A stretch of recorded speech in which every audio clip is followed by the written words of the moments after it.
क्या कोई और सड़क है जाने को, क्या कोई और जगह है रुकने को, क्या कोई और बात है सुनने को।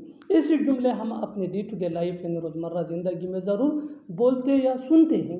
इन जुमलों में हम कह रहे हैं किया कोई और। इसके लिए आपको यूज़ करना होगा इंग्लिश में इज़ देयर एनी अदर। आइए कंप्लीट स्ट्रक्चर समझते हैं।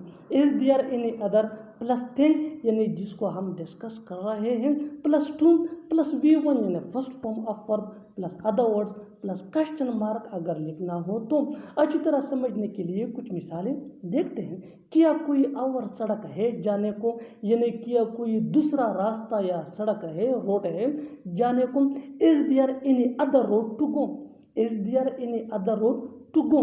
क्या कोई और जगह है रुकने को। जब हम किसी से पूछते हैं कि क्या कोई और होटल रेस्टोरेंट वगैरह है रुकने को, so is there any other place to stay, is there any other place to stay.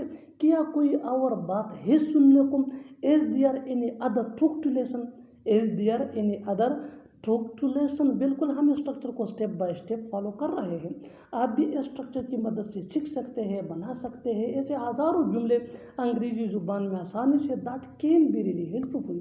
अच्छी तरह समझने के लिए एक और मिसाल देखते हैं। One more example for better understanding. जितना ज़्यादा प्रैक्टिस करोगे उतना ही जल्दी इंग्लिश सीख जाओगे। क्या कोई और काम है करने को, क्या कोई और काम है करने को। Is there any other work to do, is there any other work to do. और आखिर में ये सेंटेंस आपके लिए, कमेंट सेशन में इसका जवाब ज़रूर देना। क्या कोई और घर है रहने को, क्या कोई और घर है रहने को। Subscribe to English page for more advance English sentence structure.